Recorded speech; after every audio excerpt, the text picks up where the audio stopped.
Hello my dear student. तो जैसा कि हमने लास्ट लेक्चर में पढ़ लिया था पी ब्लॉक एलिमेंट के कंपाउंड्स ऑक्सीजन के बारे में हमने अच्छे से पढ़ लिया था। नाउ अब हम स्टार्ट करते हैं ऑक्सीजन और ऑक्साइड्स के बारे में पढ़ लिया था। नाउ अब हम स्टार्ट करते हैं ओजोन के बारे में। O3 का मतलब आपका क्या हो जाएगा बच्चों? ओजोन। ठीक है, ओजोन। सबसे पहले ओजोन एक्चुअली हमारे एनवायरनमेंट के लिए काफी इंपॉर्टेंट है। ठीक है, तो सबसे पहले समझते हैं ओजोन इज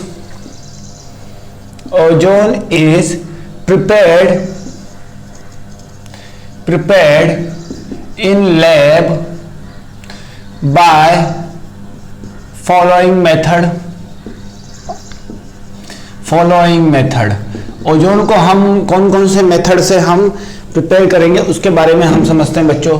सबसे पहले ओजोन में हमने 3O2 का रिएक्शन कराएंगे, रिवर्सिबल रिएक्शन होगी बच्चों। यहां पर आपका क्या बनेगा? 2O3। क्या बनेगा? 2O3। यहां से आपका डेल्टा एच की वैल्यू नेगेटिव में काफी हाई होगी, काफी हाई अमाउंट ऑफ एनर्जी आपकी रिलीज होगी बच्चों इसमें। ठीक है, और जो यहां से जो आपका ओजोन मिलेगा वो आपका 10% ओजोन मिलेगा। कितना मिलेगा बच्चों? 10% ओजोन। यहां पर साइलेंट इलेक्ट्रिक डिस्चार्ज के प्रेजेंस में करेंगे। Silent electric discharge. ठीक है, साइलेंट इलेक्ट्रिक डिस्चार्ज के प्रेजेंस में हम ओजोन का प्रिपरेशन करेंगे। ठीक है, अब देखो यहां पर मिक्सचर, यहां पर जो आपको मिलेगा वो एक्चुअली ऑक्सीजन, यहां पर मिक्सचर मिलेगा। मिक्सचर को क्या मिलेगा बच्चों? यहां पर मिक्सचर का नाम क्या होगा? Ozonide oxygen.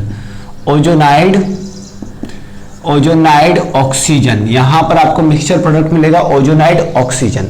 ठीक है, अब हम बात को ध्यान से समझते हैं। यहां पर ओजोन के कौन कौन सी बातों को देखो। The vessel in which ozonization is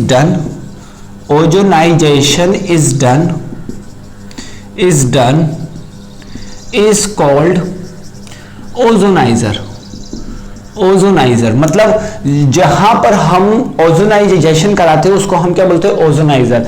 ozoniser दो टाइप के होते हैं आपके, ब्रोडी ओजोनाइजर, एक होता है सिम्पसन ओजोनाइजर। जो आपके सिलेबस में नहीं है, आपको बस ध्यान रखना चाहिए नाम, ब्रोडी ओजोनाइजर और सिम्पसन ओजोनाइजर। दो ओजोनाइजर होते हैं बच्चों, उसके प्रेजेंस में हम ओजोन का प्रिपरेशन कराते हैं।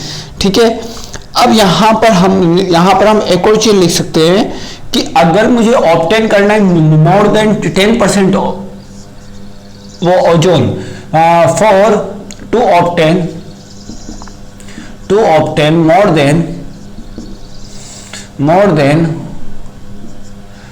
10% ओजोन, मतलब 10% ओजोन से मुझको ज्यादा ऑब्टेन करना है, तो मैं क्या करूंगा बच्चों? यहां पर बच्चों सिंपली यहां पर मैं बैटरी का यूज करूंगा, ओजोन बैटरी का यूज करूंगा। किसका यूज करूंगा? ओजोन बैटरी का यूज करूंगा बच्चों। ओजोन बैटरी का यूज करके मैं मोर देन 10% ओजोन को ऑब्टेन कर सकता हूं बच्चों। ठीक है, अब ओजोन को कैसे रखा जाता है बच्चों? Ozone kept in cylinder. Ozone को हमको किस में रखते बच्चों? सिलेंडर में। प्योर ओजोन को हम किस में रखेंगे? सिलेंडर में। लेड विद O2 के साथ उसको लेयर करके, मतलब O2 का फर्स्ट लेयर बनाएंगे, उसके अंदर हम ओजोन को रखेंगे। प्योर ओजोन को रखने का सिंपल तरीका है बच्चों ये। प्योर ओजोन को हम इसी तरीके से रखते हैं। इस चीज को थोड़ा सा अच्छे से समझना। ठीक है, यहां पर लिक्विड ऑक्सीजन लेंगे। क्या लेंगे? लिक्विड वाला लेंगे। ठीक है, इस चीज को थोड़ा सा अच्छे से ध्यान से समझो, ये काफी इजी कंसेप्ट है। अब हम बात करते हैं एटमॉस्फेयर पे हमारा ओजोन का क्या रोल है। अब देखो, एटमॉस्फेयर का जो अपर पार्ट होता है, ठीक है, upper part of our atmosphere, upper part of our atmosphere, O3 is formed by ultraviolet light which is come from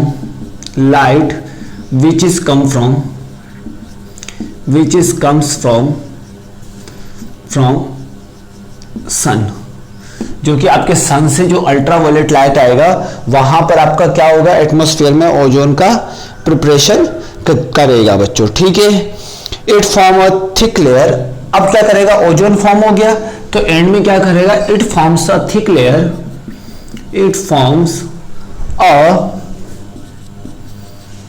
thick layer, it forms a thick layer of ozone, at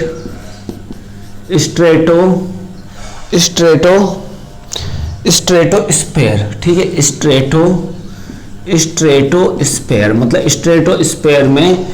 stratosphere मतलब stratosphere बनाएगा, मतलब अपने atmosphere से just ऊपर वाला part आपका क्या होगा, स्ट्रेटोस्फेयर। तो क्या होगा, सनलाइट से आपका यूवी लाइट आएगा, वो यूवी लाइट ओजोन पे आएगा, ओजोन क्या करेगा, ओजोन आपका क्या फॉर्म करेगा, thick layer of ozone on stratosphere, ठीक है। विच क्या करेगा, ये आपका क्या करेगा बच्चों, जो आपका यूवी लाइट आएगा this can prevent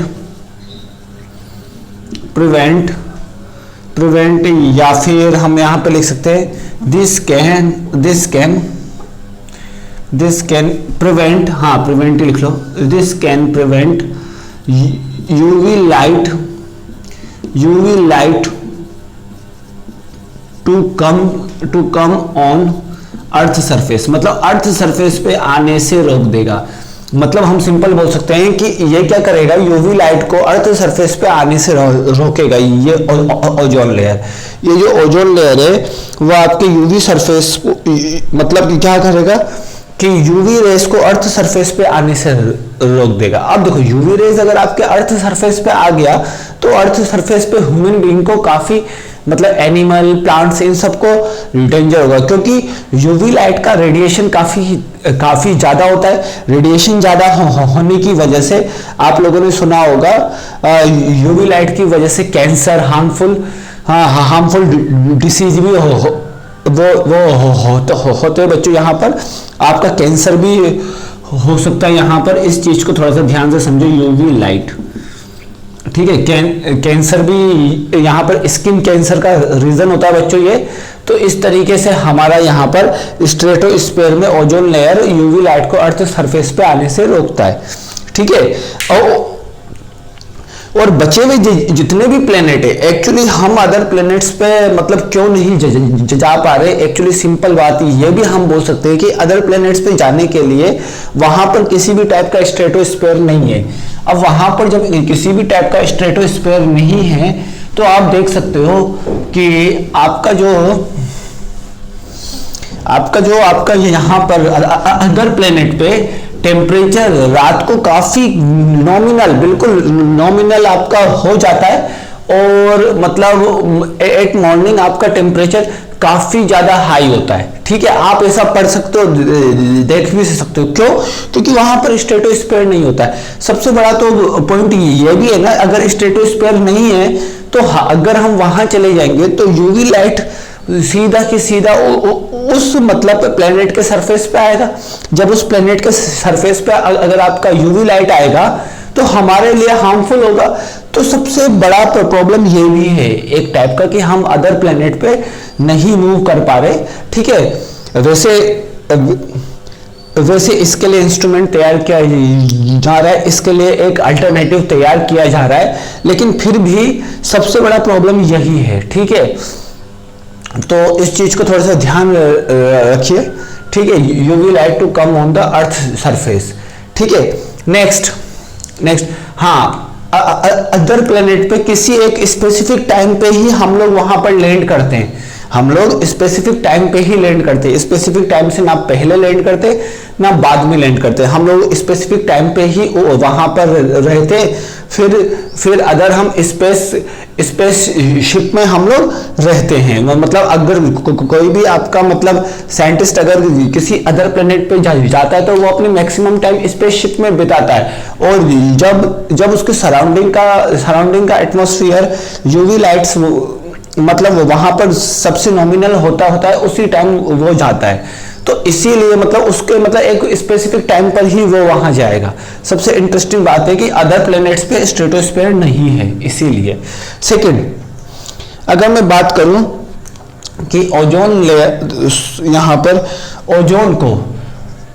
ozone layer को ही खतरा है आजकल। तो किसको भी खतरा है बच्चों? ओजोन लेयर, ठीक है। Ozone layer has harmful effect, ozone layer has harmful effect bye देखो ओजोन लेयर को खतरा है, किनसे? हमसे ही खतरा है। सबसे बड़ी बात है हमसे ही खतरा है। क्या? जो हमारा क्लोरोफ्लोरोकार्बन होता है CFC, CH2Cl, क्लोरोफ्लोरोकार्बन जो कि आपके रेफ्रिजरेंट की तरह यूज होता है बच्चों, जो कि आपका रेफ्रिजरेंट की तरह यूज होता है बच्चों, जो आपके रेफ्रिजरेंट की तरह यूज होगा वो आपके ओजोन लेयर को डिप्लेट करने का काम करेगा। नहीं तो आपका क्या होता है? Supersonic aeroplane. अब देखो सुपरसोनिक एरोप्लेन से भी खतरा है। क्या होता है सुपरसोनिक एरोप्लेन में? बेटा जो आपका फ्यूल होता है वो NO होता है। सुपरसोनिक एरोप्लेन में जो आपका फ्यूल होगा वो NO होगा, और ये NO क्या करेगा? यहां पर ओजोन लेयर के साथ रिएक्शन करके यहां पर NO2 बना देगा और O2 बना देगा। अब देखो यहां पर आपका क्या हुआ? ओजोन लेयर कंप्लीटली डिप्लेट हो गया। डिप्लेट किसमें हुआ? ऑक्सीजन में हो गया।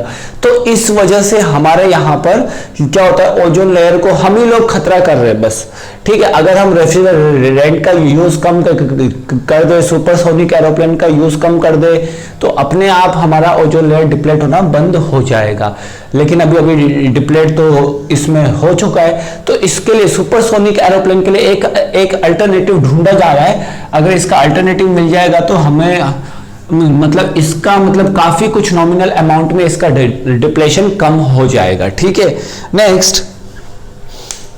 नेक्स्ट अब देखते हैं बच्चों यहां पर अगला पॉइंट है हमारे पास ओजोन का। तो ओजोन का फिजिकल प्रॉपर्टी तो देख लेते हैं। Physical properties of ozone, physical properties of ozone. अब बात को ध्यान से समझना, ठीक है। ब्लू कलर इन गैस, ठीक है। फिर आपका deep blue colour in liquid. फिर अगला,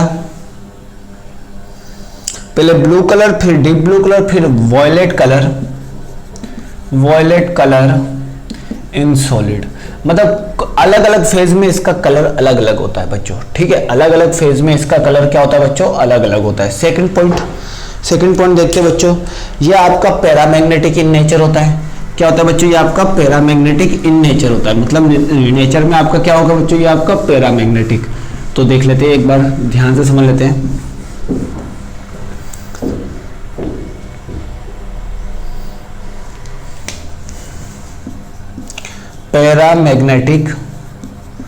पैरामैग्नेटिक इन नेचर में आपका पैरामैग्नेटिक होगा।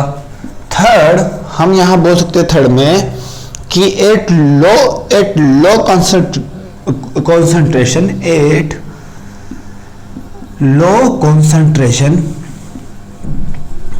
No harmful effect.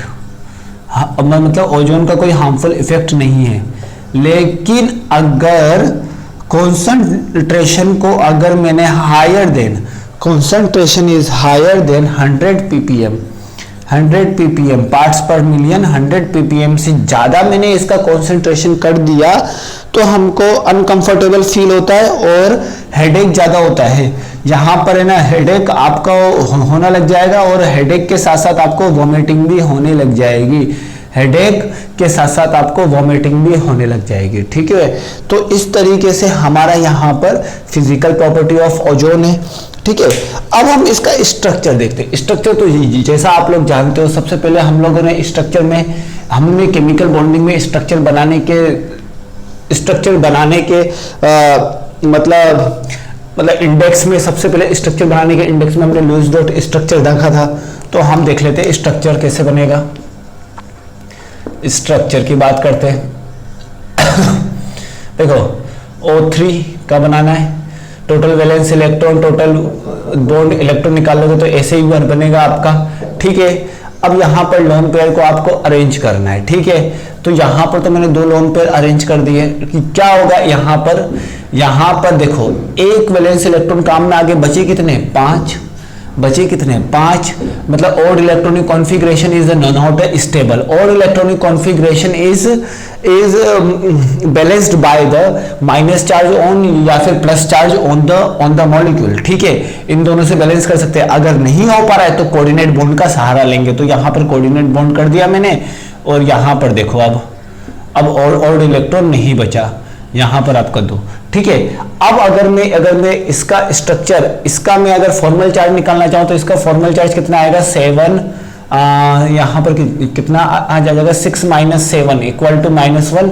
इसका फॉर्मल चार्ज निकालना चाहूं तो कितना आ जाएगा बच्चों, देखो यहां पर 1 2 3 4 5 6 - 5, यहां पर कितना हो जाएगा, +1। यहां पर क्या आ जाएगा, 6 - 6 = 0। तो जनरली इसका स्ट्रक्चर कैसा होता है बच्चों, ऐसा होता है। और यहां पर लोन पेयर होने की वजह से ये कुछ ना कुछ बॉन्ड एंगल पे चला जाएगा। तो इसका स्ट्रक्चर हम कोऑर्डिनेट बॉन्ड हटाने के साथ साथ हम प्लस और माइनस भी लिख सकते हैं। ठीक है, तो फॉर्मल चार्ज ऐसा होगा, इस पर फॉर्मल चार्ज -1, इस पर +1, इस पर 0। ये चीज को ध्यान रख लो। अब सेंट्रल एटम का हाइब्रिडाइजेशन अगर मैं निकालना चाहूं, हाइब्रिडाइजेशन आपका सेंट्रल एटम का निकालना चाहूं तो हाइब्रिडाइजेशन क्या होगा। ठीक है, अब फॉर्मल चार्ज हटा के मैं बताता हूँ। सेंट्रल एटम का हाइब्रिडाइजेशन क्या होगा, 2 बॉन्ड पेयर 1 लोन पेयर, मतलब सेंट्रल एटम sp2 हाइब्रिडाइज्ड होगा बच्चों। सिंपल बात है, सेंट्रल एटम आपका sp2 हाइब्रिडाइज होगा, काफी इजी कंसेप्ट है। अब इसमें जो बॉन्ड एंगल होगा वो आपका कितना होगा, लेस देन 120 डिग्री, मतलब 117 डिग्री बॉन्ड एंगल इसका हो जाएगा। ठीक है, एक लोन पेयर की वजह से 2.5 डिग्री कम होता है बच्चों, इस चीज को थोड़ा सा ध्यान से समझो। ठीक है, बॉन्ड एंगल आपका लेस देन 120 डिग्री होगा। स्ट्रक्चर आपका क्या होगा, वी शेप्ड। ठीक है, ये सब तो हमने पढ़ लिया, काफी इजी था। सबसे पहले हमारा लुईस डॉट स्ट्रक्चर आया, लुईस डॉट स्ट्रक्चर के बाद हमारा क्या आया बच्चों, लुईस डॉट स्ट्रक्चर के बाद हमारा फॉर्मल चार्ज के बाद हमारा आया VACPR ने बॉन्ड एंगल बताया। और इसको एक्सप्लेन करने के लिए कि कौन आया, हाइब्रिडाइजेशन ने इसको एक्सप्लेन किया।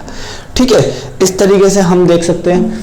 अगर मैं बात करूं इसकी केमिकल प्रॉपर्टीज की, तो केमिकल प्रॉपर्टीज तो काफी है बच्चों इसकी, लेकिन हम कुछ इंपॉर्टेंट ही पढ़ेंगे जो हमारे सिलेबस में है। सिलेबस के बियॉन्ड हम इसमें नहीं जाएंगे, क्योंकि ये सबसे कम, इस टॉपिक से सबसे कम अभी तक क्वेश्चन पूछे गए हैं, ओजोन से वैसे क्वेश्चन पूछा नहीं जाता है। ठीक है, तो केमिकल प्रॉपर्टी देख लेते हैं।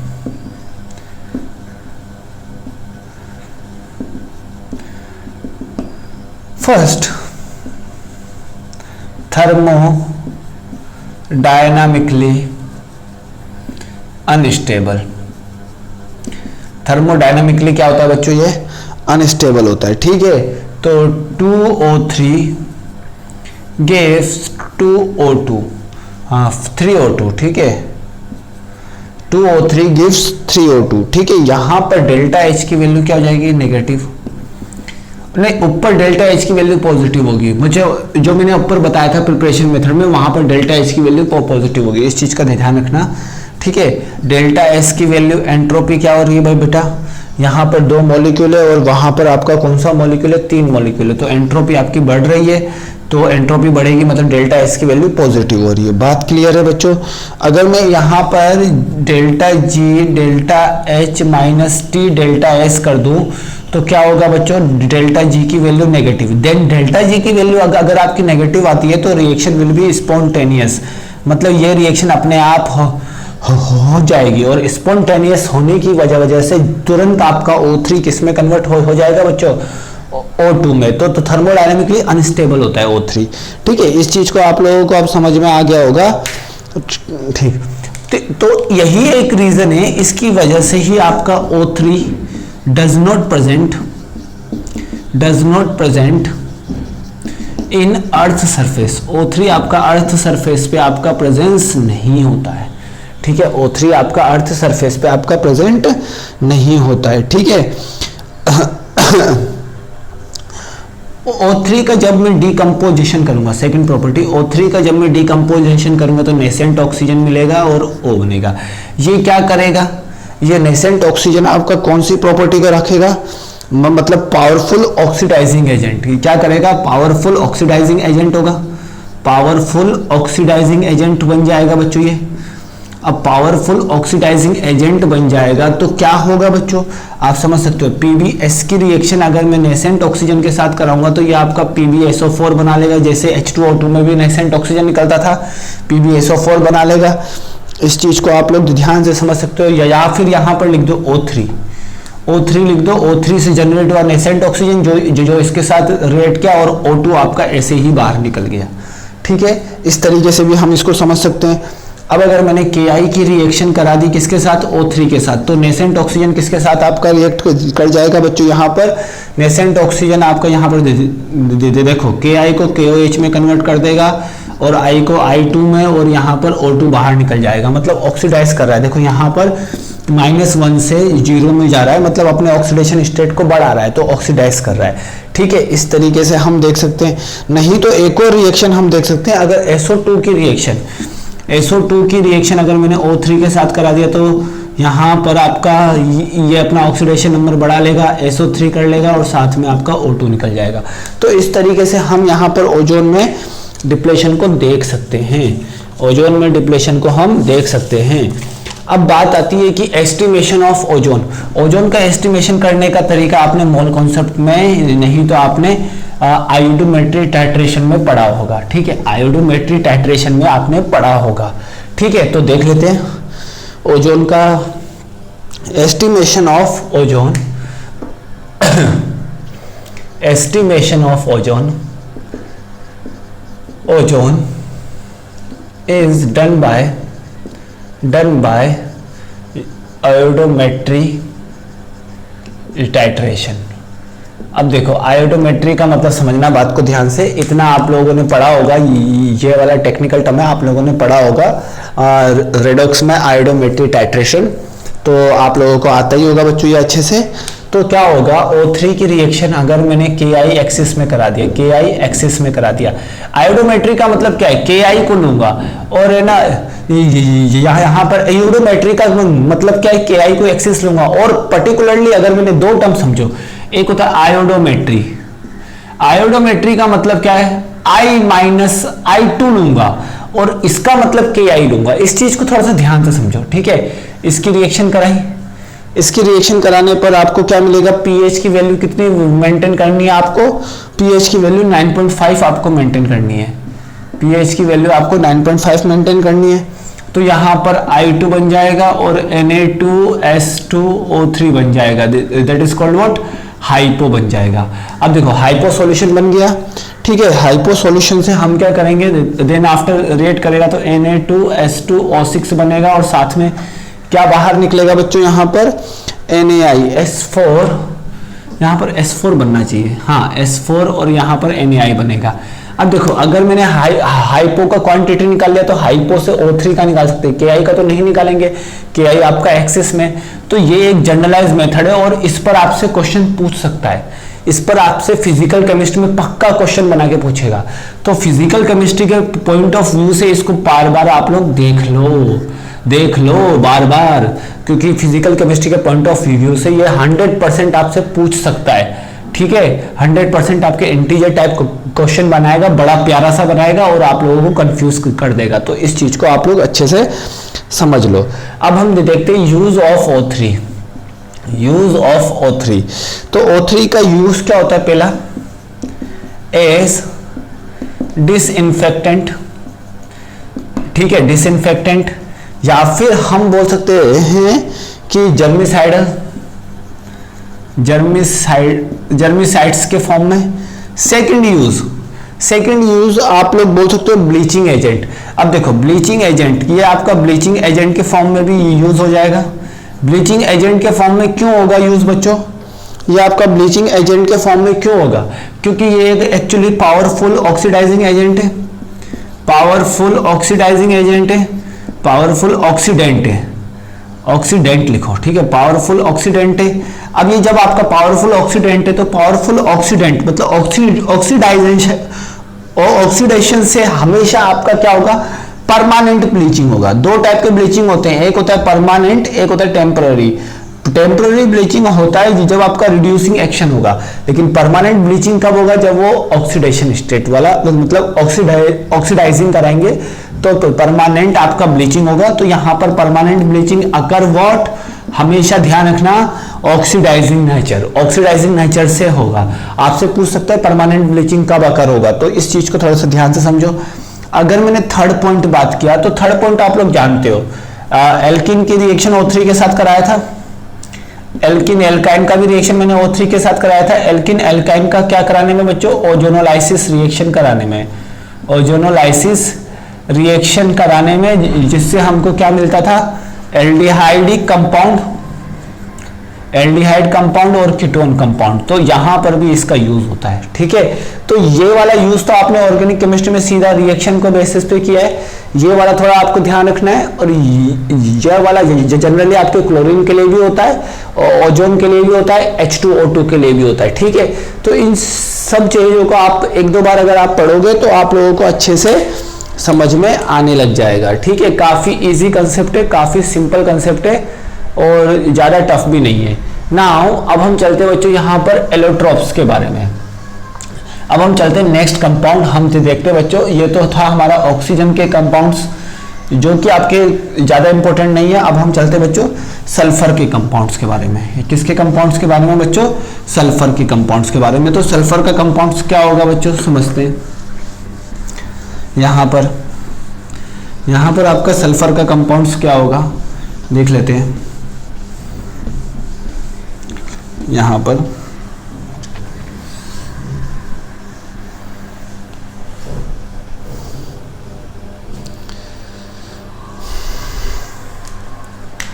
Compounds of sulphur,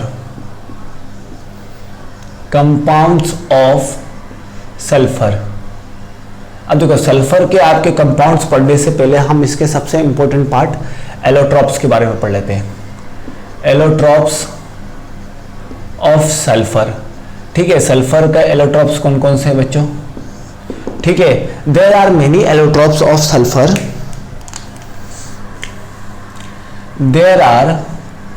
there are many allotropes of sulfur, many allotropes of sulfur, some are, ठीक है। कौन कौन से? पहला आपका रेहोम्बिक सल्फर, रेहोम्बिक सल्फर। सेकंड आपका मोनोक्लिनिक सल्फर, सेकंड आपका मोनोक्लिनिक सल्फर। थर्ड आपका प्लास्टिक सल्फर। सबके बारे में हम पढ़ेंगे लेकिन प्लास्टिक सल्फर। फोर्थ आपका क्या होगा? मिल्क ऑफ सल्फर, फोर्थ आपका होगा milk of sulphur, milk of sulphur. और फिफ्थ आपका क्या होगा? डेल्टा सल्फर या फिर कोलोइडल सल्फर। कोलोइडल सल्फर लिखो आप, कोलोइडल सल्फर। अब मैं इसके बारे में बताता हूँ। रेहोम्बिक सल्फर क्या होता है बच्चों? आपका अल्फा सल्फर, या आपका अल्फा सल्फर भी बोलते हैं इसको। इसको क्या बोलते हैं? Beta sulphur. इसको क्या बोलते हैं? इसको बोलेंगे बच्चों, प्लास्टिक सल्फर को बोलेंगे गामा सल्फर, गामा सल्फर। और इसको क्या बोलेंगे? Delta sulphur. तो ध्यान से समझना बच्चों, एलोट्रोप्स के बारे में हम उतना जर्नलाइज नहीं पढ़ेंगे। हम केवल और केवल इन तीन के बारे में हम ज़्यादा कुछ नहीं पढ़ेंगे, लेकिन हमारे सिलेबस में ये दो काफ़ी इंपॉर्टेंट है। मैं इन तीन के बारे में भी कुछ ना कुछ बताऊंगा, लेकिन इन दो हमारे सिलेबस के लिए काफ़ी इंपॉर्टेंट है। तो स्टार्ट करते हैं बच्चों, रेहोम्बिक सल्फर। रेहोम्बिक सल्फर, अब रेहोम्बिक सल्फर बोलो या फिर अल्फा सल्फर बोलो, ठीक है। This is the most stable form of sulphur. यह आपका सल्फर का सबसे ज़्यादा स्टेबल फॉर्म होता है, ठीक है।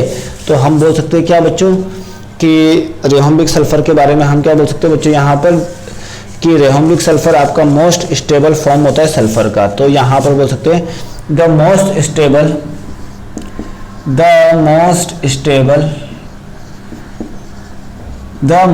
Stable form of sulphur is rhombic sulphur.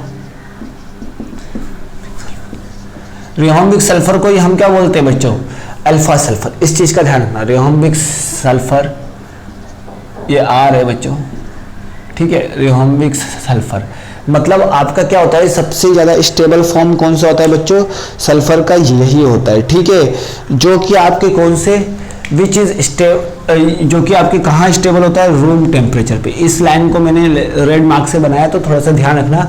Room temperature पे सबसे ज्यादा स्टेबल सल्फर को पूछे तो क्या बोलोगे आप लोग, रेहोम्बिक सल्फर, ठीक है। या आपका एमसीक्यू में कोई पूछ सकता है, चार सल्फर के इलेक्ट्रॉन्स बना देंगे, बोल देंगे वो at a room temperature which sulphur is more stable. तो आप लोग सीधा टिक मारना है रेहोम्बिक सल्फर, नहीं तो अल्फा बीटा गामा डेल्टा के फॉर्म में पूछेंगे तो अल्फा भी ध्यान रखना है, ठीक है। इस चीज को अच्छे से ध्यान से समझो। अब इसको हम क्या करते हैं, मतलब रोलिंग सल्फर, मतलब रोलिंग सल्फर को, हाँ सल्फर को रोल करके, role in sulphur in CH2, मतलब CH2 में सल्फर को रोल करके अगर मैं यहाँ से इवोपरेट करूंगा, क्या करूंगा बच्चों, इवोपरेट करूंगा, इवोपरेशन करूंगा। इवोपरेशन आप जानते हो कैसे होगा, इवोपरेशन जो होगा रोलिंग सल्फर को CH2 में रख के जो इवोपरेशन होगा, इवोपरेशन से हमको क्या मिलेगा बच्चों, रेहोम्बिक सल्फर मिलेगा। क्या मिलेगा, रेहोम्बिक सल्फर। और रेहोम्बिक सल्फर को हम क्या बोलेंगे, अल्फा सल्फर। रेहोम्बिक सल्फर को हम क्या बोलने जा रहे हैं बच्चों यहाँ पर, अल्फा सल्फर। इस बात का काफी अच्छे से ध्यान रखना, ठीक है। अब अगर मैं प्रॉपर्टी की बात करूंगा तो प्रॉपर्टी इसका जनरली आपके एलोट्रॉप्स ऑफ फास्फोरस की तरह ही है बच्चों। तो प्रॉपर्टीज में पहला, insoluble in water but soluble in CH2 benzene, मतलब इनऑर्गेनिक होता है बच्चों। ये आपका मतलब यहाँ पर इसकी सोलिबिलिटी लेस होती है। सोलिबिलिटी मतलब क्या होता है कि नॉन पोलर होने की वजह से नॉन पोलर मीडियम में सोल्यूबल होगा और पोलर मीडियम में इनसॉल्युबल होगा, ठीक है। सेकंड पॉइंट अगर मैं बोलना चाहूँ तो सेकंड पॉइंट में क्या बोलूंगा, poor conductor of heat and electricity. तो poor conductor of heat and electricity, मतलब हीट और इलेक्ट्रिसिटी का आपका पुअर कंडक्टर होगा बच्चों ये, ठीक है। Poor conductor of heat and electricity. अब most stable form at room temperature आपको तो मैंने बता ही दिया है, तो इसको लिखाने की कोई जरूरत नहीं है। थर्ड हम बात करते हैं स्पेसिफिक ग्रेविटी या फिर में डेंसिटी, दोनों बोल सकते हैं हम लोग। तो मैं बताता हूँ यहाँ पर स्पेसिफिक ग्रेविटी इसका कितना होता है, क्योंकि जो एनसीईआरटी में दिया है वो पॉइंट तो आपके आने हैं एग्जाम में। तो स्पेसिफिक ग्रेविटी इसका होगा 2.06। और अगर मैं बात करूँ फोर्थ मेल्टिंग पॉइंट की, तो इसका मेल्टिंग पॉइंट आपका कितना होगा, 385.6 केल्विन, ठीक है। ये होगा बच्चों आपका। अब फिफ्थ इट्स फॉर्मूला, इसका फॉर्मूला क्या होगा बच्चों, सबसे important, it's formula is asset which has पकड़ स्ट्रक्चर, विच हैज पकड़ स्ट्रक्चर, विच हैज पकड़ स्ट्रक्चर, जिसका स्ट्रक्चर क्या होगा बच्चों आप लोगों का, पकड़ होगा। जैसे अगर मैं बोलना चाहूं कि इस तरीके से इसका स्ट्रक्चर होगा बच्चों, ठीक है। ये मतलब क्राउन लाइक शेप होगा बच्चों इसका कौन सा होगा, क्राउन लाइक शेप। तो इस चीज को थोड़ा सा ध्यान रखो, इसका शेप कैसा होगा, क्राउन लाइक। तो यहां पर ये आपका हो गया एसेट का स्ट्रक्चर, यहां पर ये आपका किसका स्ट्रक्चर हो गया बच्चों, यहां पर एसेट का स्ट्रक्चर आपका हो गया, ठीक है। नेक्स्ट हम चलते हैं बच्चों यहां पर मोनोक्लिनिक सल्फर। तो मोनोक्लिनिक सल्फर के बारे में मैं आपको बता देता हूं। This is a beta form of sulphur. Monoclinic sulphur आपका कौन सा फॉर्म होगा बच्चों, बीटा फॉर्म ऑफ सल्फर। तो उस चीज को ध्यान से समझना, monoclinic sulphur is a beta form of sulphur. तो यहां पर मोनोक्लिनिक सल्फर इसको हम बोलेंगे बीटा फॉर्म ऑफ सल्फर, ठीक है। अब देखो सबसे ज्यादा स्टेबल आपका कौन सा होता है, रिहोम्बिक सल्फर होता है रूम टेम्परेचर पे। मोनोक्लिनिक सल्फर आपका उतना स्टेबल नहीं होता है, ठीक है। इसको हम प्रिपेयर करेंगे, कैसे करेंगे तो देखते हैं। It is prepared by melting of melting of alpha sulphur in dish. मतलब it is prepared by melting of alpha sulphur. मतलब अल्फा सल्फर को अगर मैं मेल्ट करूंगा किसमें, मेल्ट ऑन डिश। मतलब डिश में जब मैं अल्फा सल्फर को मेल्ट करूंगा तो आपको क्या मिलेगा बच्चों, आपको यहां पर बीटा सल्फर मिलेगा। Then cooled and crushed form. इसको फिर हम क्या करेंगे, डिश में मुझे अल्फा सल्फर को मैंने क्या कर दिया, मेल्ट किया, उसके बाद इसको कूल किया, ठीक है, बाय कूलिंग। देन आफ्टर हम क्या करेंगे, इसका क्रशिंग करेंगे। क्रशिंग करने से हमको क्या मिल जाएगा यहाँ पर, यहाँ पर क्रशिंग करने के बाद हमको यहाँ पर क्रश्ड अल्फा सल्फर मिल जाएगा। कौन सा सल्फर मिल जाएगा बच्चों, यहाँ पर हमको क्रश्ड अल्फा सल्फर मिल जाएगा, ठीक है।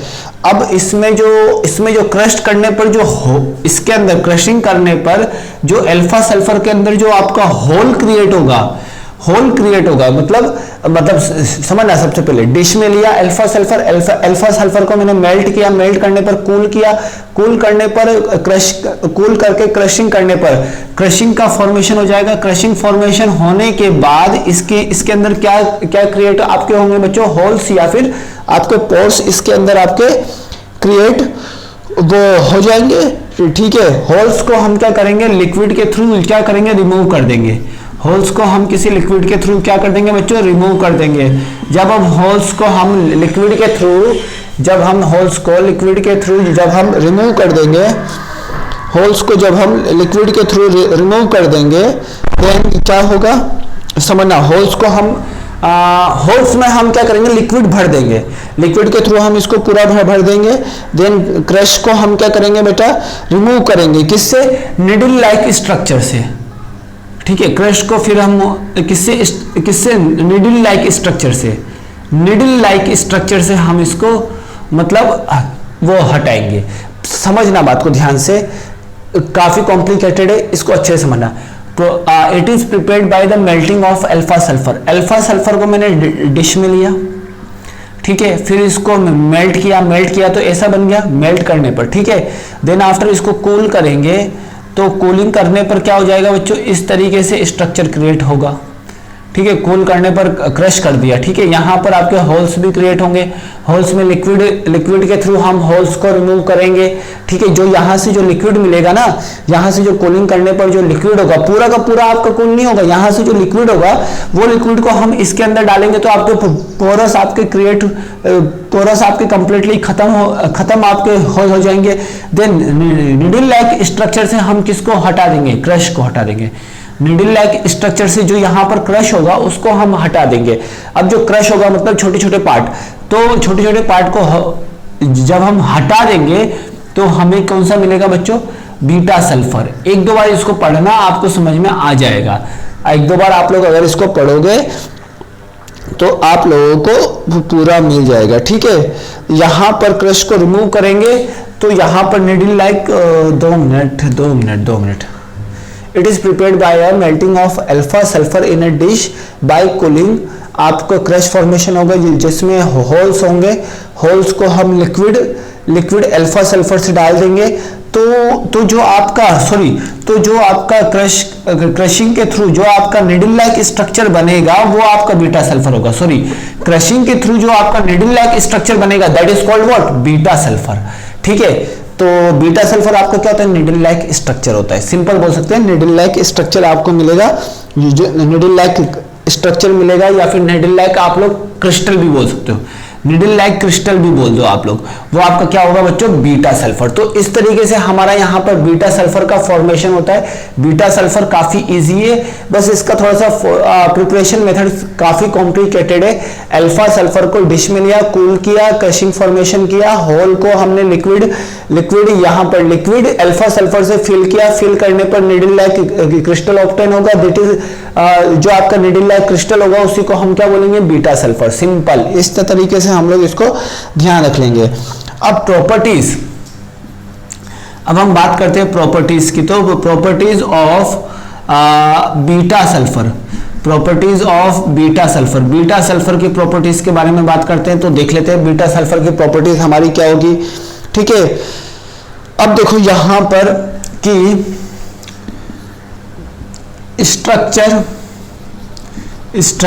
ऑफ बीटा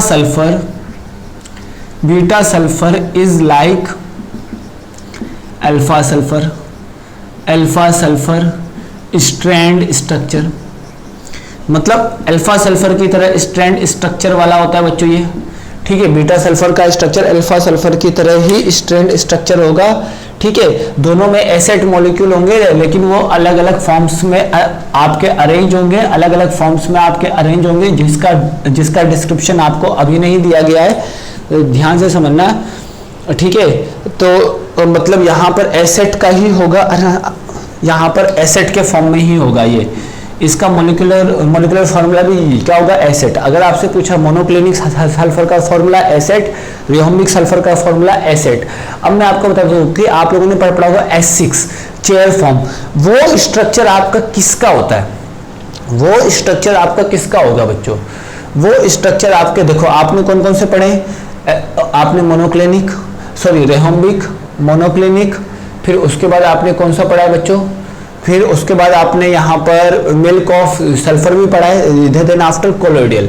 तो कोलोइडल का आपका क्या होता है स्ट्रक्चर, S6 होता है, ना कि आपके मोनोक्लिनिक और रेहोम्बिक का। रेहोम्बिक और मोनोक्लिनिक सबका स्ट्रक्चर आपका एसेट ही होगा। एसेट आपके सेम वो अरेंजमेंट में ही अरेंज होंगे, लेकिन आपका जो कोलोइडल सल्फर होगा उसका फॉर्मूला अलग होगा, उसका फॉर्मूला होगा S6। S6 का मतलब समझ लेना कोलोइडल सल्फर की बात कर रहा है, इसके बारे में मैं आपको आगे बताने वाला हूं कोलोइडल सल्फर में, तो इस चीज को थोड़ा सा ध्यान से समझना। अगर मैं बोलूं सेकंड पॉइंट, ठीक है, प्रॉपर्टीज में बीटा सल्फर की तरह ही अल्फा सल्फर स्ट्रैंड स्ट्रक्चर होता है, सिमिलर होता है, अप्रोक्सीमेट बच्चों, थोड़ा सा चेंजेस होता है, लेकिन हम उसको देख नहीं सकते। अब देखो alpha sulphur and beta sulphur, alpha sulphur and beta sulphur, मतलब अगर मैं बात करूं अल्फा सल्फर और बीटा सल्फर, तो अल्फा सल्फर और बीटा सल्फर दोनों ही आपके इनसॉल्युबल होते हैं। देखो यहां से आपको अल्फा सल्फर भी याद हो गया, दोनों ही आपके इनसॉल्युबल होंगे, H2O में, और CS2 और बेंजीन में सॉल्युबल होंगे। मतलब आप समझ सकते हो इसको इजीली, दोनों की प्रॉपर्टी 100% सेम है, कोई भी चेंजेस नहीं है। थर्ड, अगर मैं बोलना चाहूं थर्ड प्रॉपर्टी, तो थर्ड प्रॉपर्टी में मैं अगर इसकी स्पेसिफिक ग्रेविटी बोलूंगा तो इसकी स्पेसिफिक ग्रेविटी थोड़ी कम होती है, 1.98 होगी बच्चों, जो कि आपकी डेंसिटी होती है। फोर्थ अगर मैं बोलना चाहूंगा तो फोर्थ में यहां पर मेल्टिंग पॉइंट आपका कितना होगा बच्चों, 393 केल्विन। मेल्टिंग पॉइंट आपका कितना होगा, 393 केल्विन। ठीक है, अब देखो ये तो हो गया आपका इसका स्ट्रक्चर। अब मैं आपसे पूछना चाहता हूं कि अगर मैंने एक सिंपल क्वेश्चन 369, ठीक है, 369 डिग्री टेम्परेचर रख दिया, 369 केल्विन टेम्परेचर रख दिया, तो 369 से कम आपका कौन सा सल्फर होता है, अल्फा सल्फर स्टेबल होगा, और 369 के बाद बीटा सल्फर होगा। बीटा सल्फर होगा। देन हम क्या बोल सकते हैं कि अगर मैंने टेम्परेचर को 369 डिग्री से 369 केल्विन से बढ़ा दिया तो आपको क्या मिलेगा, बीटा सल्फर। अगर मैंने टेम्परेचर को 369 से कम कर दिया तो आपको अल्फा सल्फर। मतलब मेरे पास मान लो अल्फा सल्फर है, अल्फा सल्फर को बीटा सल्फर में मुझे कन्वर्ट करना है तो 369 केल्विन से ज्यादा टेम्परेचर कर दूंगा तो आपको बीटा सल्फर मिल जाएगा। अगर मेरे पास बीटा सल्फर है, बीटा सल्फर को अगर मैंने 369 केल्विन टेम्परेचर से कम कर दिया तो मुझे क्या मिल जाएगा, अल्फा सल्फर। सिंपल, इस चीज को समझ लेना। तो हम इस टेम्परेचर को क्या बोल सकते हैं, this temperature is called what, transition temperature. इस टेम्परेचर को हम क्या बोल सकते हैं, ट्रांजिशन टेम्परेचर। देन ओके, तो इस तरीके से हमने यहां पर सल्फर के दो एलोट्रॉप्स के बारे में पढ़ लिए। नेक्स्ट लेक्चर में हम पढ़ेंगे plastic sulphur, milk of sulphur और कोलोइडल सल्फर। इनके बारे में हम अच्छे से पढ़ेंगे। आई होप सो कि आपको यहां तक समझ में वो आया होगा। आज का लेक्चर कंप्लीटली आपको मगअप करना पड़ेगा। आप लोगों को 1 से 2 बार पढ़ोगे तो आपको समझ में आ जाएगा। ओजोन वाला तो आपको ध्यान रखना है, हाइपो वाला आपका फिजिकल केमिस्ट्री का सबसे बेस्ट क्वेश्चन आपका बनता है टाइट्रेशन का। वो अक्सर पूछ लिया जाता है, ना करके भी वो अक्सर घुमा के आपको मोल कॉन्सेप्ट का आपको बोला जाएगा, मोल कॉन्सेप्ट का, लेकिन वो इंटीजर टाइप में आने की सबसे ज्यादा प्रोबेबिलिटी रखता है बच्चों जेईई मेंस में। तो उस रिएक्शन को अच्छे से समझ लेना।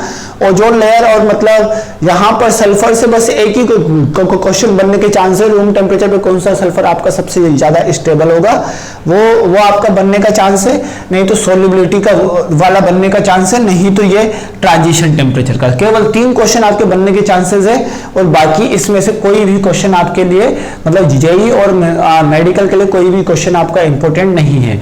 अगर बाय द वे अगर उसको फिर भी जबरदस्ती अगर क्वेश्चन बनाना है तो वो बीटा सल्फर को पूछ लेगा कि कैसा होता है निडल लाइक क्रिस्टल, बस यही क्वेश्चन आपसे पूछ सकता है। आई होप सो कि आपको पूरा समझ में आ गया होगा। जो क्वेश्चन मैंने बोले वो क्वेश्चन को आप अभी जो क्वेश्चन से मैंने पॉइंट बताए वो पॉइंट को आप फिर से देख लो ताकि आपको अच्छे से याद हो जाए। ठीक है, आज का लेक्चर आपको समझ में आ गया होगा। I hope so thank you so much.